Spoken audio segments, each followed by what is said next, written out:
ಲೋಕಸಮರದಲ್ಲಿ ಶತಾಯ ಗತಾಯ ಕಾಂಗ್ರೆಸ್ ಅನ್ನ ರಾಜ್ಯದಲ್ಲಿ ಕಟ್ಟಿ ಹಾಕಬೇಕು ಅಂತ ಹೇಳಿ ಜೆಡಿಎಸ್ ಮತ್ತು ಬಿಜೆಪಿ ಮಹಾಮೈತ್ರಿಯನ್ನ ಮಾಡಿಕೊಂಡಿದ್ದಾವೆ. ಈಗಾಗಲೇ ಸೀಟು ಹಂಚಿಕೆಯ ವಿಚಾರಕ್ಕೆ ದೊಡ್ಡ ಮಟ್ಟದ ಚರ್ಚೆ ಆಗ್ತಾ ಇದೆ. ಈ ನಡುವೆ ಚಿಕ್ಕಬಳ್ಳಾಪುರ ಜೆಡಿಎಸ್ ನಾಯಕರು ಇವತ್ತು ಸಭೆಯನ್ನ ಕರೆದಿದ್ದಾರೆ. ಬೆಳಗ್ಗೆ 11 ಗಂಟೆಗೆ ಮಾಜಿ ಸಿಎಂ ಕುಮಾರಸ್ವಾಮಿ ಮತ್ತು ನಿಖಿಲ್ ಕುಮಾರಸ್ವಾಮಿ ನೇತೃತ್ವದಲ್ಲಿ ಸಭೆ ನಡೀತಾ ಇದೆ.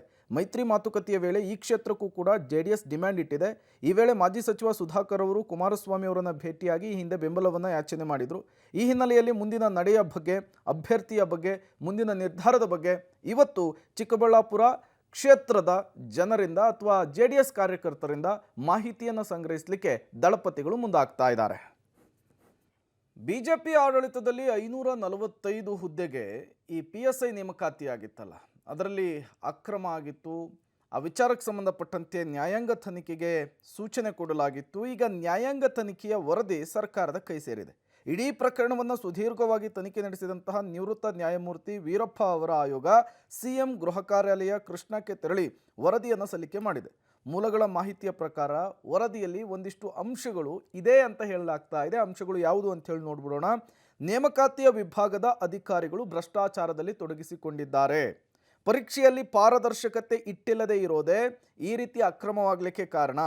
ರಾಜಕಾರಣಿಗಳ ಒತ್ತಡವೂ ಕೂಡ ಮೇಲ್ನೋಟಕ್ಕೆ ಕಂಡಿದೆ ಅಂಥೇಳಿ ಆಯೋಗ ತಿಳಿಸಿದೆ.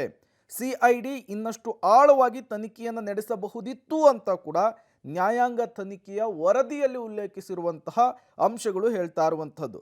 ಈ ಮಧ್ಯೆ ಇವತ್ತು PSI ನೇಮಕಾತಿಯ ಮರುಪರೀಕ್ಷೆ ನಡೀತಾ ಇದೆ. ಹೈಕೋರ್ಟ್ ಆದೇಶದ ಮೇಲೆ ಕರ್ನಾಟಕ ಪರೀಕ್ಷಾ ಪ್ರಾಧಿಕಾರದ ಮೂಲಕ ಸರ್ಕಾರ ಪರೀಕ್ಷೆಯನ್ನು ನಡೆಸ್ತಾ ಇದೆ. ಬೆಳಗ್ಗೆ 10:30ರಿಂದ 12 ಗಂಟೆಗೆ ಮೊದಲ ಪೇಪರ್ ಇರುತ್ತೆ. ಮಧ್ಯಾಹ್ನ 1ರಿಂದ 2:30ಕ್ಕೆ ಎರಡನೇ ಪೇಪರ್ ಪರೀಕ್ಷೆ ನಡೆಯಲಿದೆ. ಕಳೆದ ಬಾರಿ ಜಿಲ್ಲೆಗಳಲ್ಲಿ ಅಕ್ರಮ ನಡೆದ ಹಿನ್ನೆಲೆಯಲ್ಲಿ ಈ ಬಾರಿ ಕೇವಲ ಬೆಂಗಳೂರಿನಲ್ಲಿ ಮಾತ್ರ ಪರೀಕ್ಷೆಯನ್ನು ನಡೆಸಲಾಗ್ತಾ ಇದೆ. ಸುಮಾರು 117 ಪರೀಕ್ಷಾ ಕೇಂದ್ರಗಳಲ್ಲಿ ಪರೀಕ್ಷೆಯನ್ನು ನಡೆಸಲಾಗ್ತಾ ಇದ್ದು ಬಿಗಿ ಪೊಲೀಸ್ ಬಂದೋಬಸ್ತನ್ನು ಏರ್ಪಡಿಸಲಾಗಿದೆ. 54,000 ಅಭ್ಯರ್ಥಿಗಳು ಪರೀಕ್ಷೆಯನ್ನು ಬರೀತಾ ಇದ್ದಾರೆ. ಅಭ್ಯರ್ಥಿಗಳು ವಸ್ತ್ರ ಸಂಹಿತೆಯಲ್ಲಿನ ಸೂಚನೆಗಳನ್ನು ಕಡ್ಡಾಯವಾಗಿ ಪಾಲಿಸಬೇಕು ಅಂತ ಕೂಡ ಈಗಾಗಲೇ ತಿಳಿಸಲಾಗಿದೆ.